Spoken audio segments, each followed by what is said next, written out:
Well, we are at the end of the year 2022, and throughout the year, I'm sure all of you have learned so many new words. And I think great job at trying to learn new words and increasing your vocabulary. So let's do a flashback. A flashback why? Because in this year, there were some words which were Googled, and these are the most searched or the most Googled words 2022. And in this lesson, I think you should know what these words are, because that will help you stay up to date and use the most updated words in your vocabulary. So let's look at the first word, which is codify. This has nothing to do with coding. You know, coding is like a technical language, but no, that's not what this word is about. This word basically means to draft new laws. You're wondering, why does codify mean to draft new laws? Because technically, the word law means code. When you create a new code or you draft a new code, you are drafting a new law. And therefore, coding is a way of drafting. It basically means to draft a new law. And therefore, coding means to draft a new law. In a sentence, you could say, the government has finally managed to codify same-sex marriages in some places of the world. That is true. Right now, new laws are being drafted. In other words, the government is codifying laws, new laws. And you'll see that in many places. Another word, which is sentient. Well, what does this word mean? Believe me, this word was the most Googled because in today's technology, it is important to have human emotions. Now you're wondering, what does human emotions have to do with technology? Let me give you an example. Some people say that in the future, AI, which is artificial intelligence, humans will become sentient, which means these are not real humans, but these are robots which will show human emotions. Let me give you an example. How many of you recognize her? Well, for those who don't, she is Monica. Now, Monica is one of our AI trainers or AI teachers. Hey there, I am Monica, your new English teacher. Well, I am created using artificial intelligence by Let's Talk Academy, but I can emote human emotions pretty well. My colleagues, Seema, Akash, Niharika, Michelle and Neera, all have helped me a lot, and I enjoy working with them. Although I say inside their computers, but we are so connected to each other. Working with them is simply awesome. You can also check some of my English lessons. The link is in the description. I hope you would love learning from me in 2023, and I will certainly help you to get fluent faster. That's all from me. Now you can continue watching this video with Seema. So she's not a real human being like me. She is a trainer who is an artificial intelligent human. But guess what? She actually now uploads her own videos and she shows emotion when she teaches through her videos. And her videos are great. So I would suggest that you click onto the link which is in the description of this video to know more about it. And let me tell you that her videos are very informative and great. Now, does that mean that my job is at stake? Well, no, because I am the one who tells her what to do. So she literally takes my orders and she produces great videos for you by being sentient, by showing human emotions. Well, you are probably wondering, why should I learn English or anything from an artificial intelligent human? Is a normal human being like myself not enough? Well, she is perfect, which means you can learn English with accurate pronunciation. You can pick up the really right way of speaking. She speaks perfectly. And you can also practice your listening skills, which means you are going to learn English in the best possible way. So in order to do that, make sure you watch these two videos that she has already uploaded. Let's move on to the next word, the next Googled word, which is infodemic. Now we all know that we've gone through a pandemic, okay? But this word is a combination of information and a pandemic. So believe me, when does information become bad? A pandemic refers to something negative, but information can be bad when there is too much of it and when it is unreliable. In other words, it is fake news. Yes, my friends, in today's time, because of so much of information, we end up getting a lot of fake news, a lot of inaccurate or unreliable information. That is an infodemic. In an example, you could say, trusting information forwarded on WhatsApp has given rise to an infodemic. How many of you agree with me? If you are one of those people who is blindly, believing news that comes on WhatsApp, well, you're probably part of the problem. You are giving rise to an infodemic. Don't do it. Bagonizing. Well, this year, we kind of saw that the COVID disappeared almost, and that's when people started traveling. So, bagonizing is basically the agonizing experience when you are waiting at the airport for your luggage or for your baggage. So, you are agonized because you're waiting for your baggage, and that's why you are bagonized.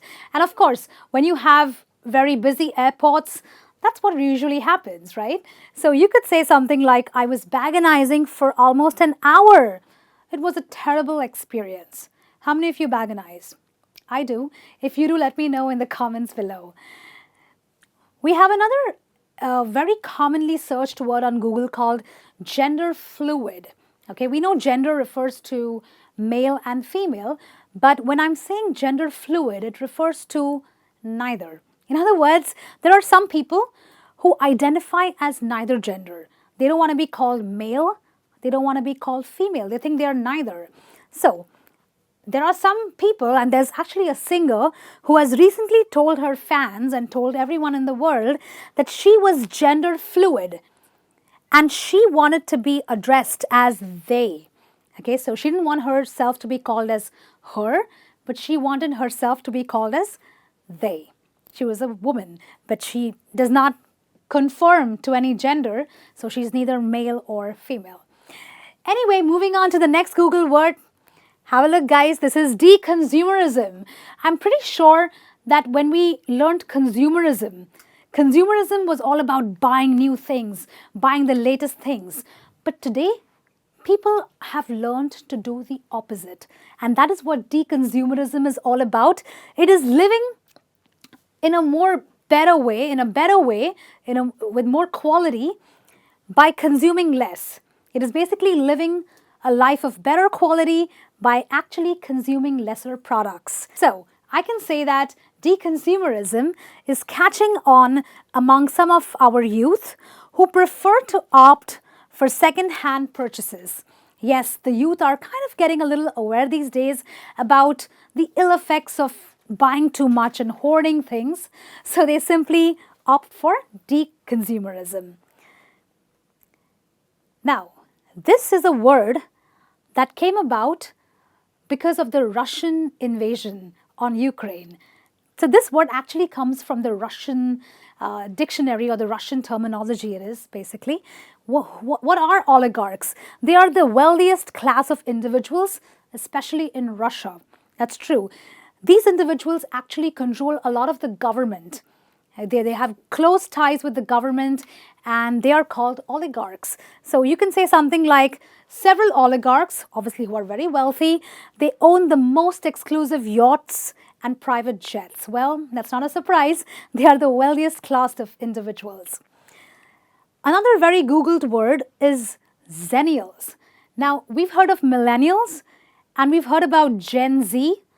So Zenials are kind of in between. They're kind of like the group, the individuals stuck between the age group of millennials and Gen Z. So these are typically people born between 1992 and 1998. So whoever is between this age group, you are a Zenial. You've got a new word to describe yourself. Let's take a look at an example. I sometimes don't understand the kind of language that Zenials use. Now, I'm a language teacher, but believe me that the language used by Zenials sometimes confuses me, okay? So, honestly, this is a sentence that I would use, okay? Make sure that you drop in your comments about Zenials and their language that they use. Let me go to the next word, the next most Googled word, which is fitspiration. Now, this word again is a combination of inspiration, which means to being motivated, And motivated by whom?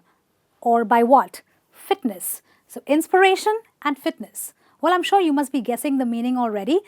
The meaning is a person who motivates other people toward becoming fit, right? So today on social media, you have a lot of these fitness gurus, a lot of your favorite celebrities, your actors.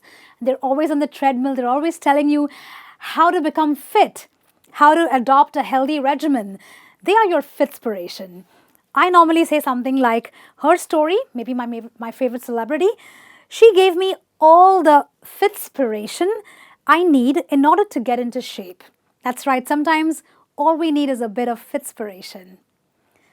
Then we have another very Googled word called raid. Now, raid is actually a very common word, but in this year it was Googled a lot because a lot of high-profile individuals were actually raided. What does that mean? It basically means that they were suddenly invaded by law officers. Law officers came into their house to search for maybe some documents, some illegal documents, or in order to do something to stop an illegal activity. So, in a sentence, I could say, it was reported that the officers raided 30 homes last night. That's true, this happened this year. So, raid is one of the most common words. Another very common word is consort. We all know the royal palace drama going on, right?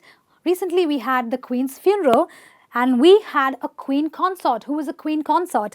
She is the spouse, he or she is the spouse of the reigning monarch. Okay, so whoever is the reigning king or the queen, their spouse is the consort. Okay, so in a sentence I could say the Queen consort was dressed in a very somber attire for the funeral. Okay, so that's how you use this word. She's not the queen, but she's the spouse of the reigning monarch.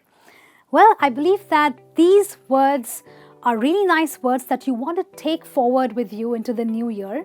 Okay, they are words that have really made a mark this year, and you can use them time and time again when you're having conversations with people. So do use them and tell me which were your favorite ones. And why don't you also maybe make your own sentences and put them in the comments below. I would love to give you my personal feedback. I'll be back with some more lessons. Have a great new year. Keep learning, keep practicing. Take care.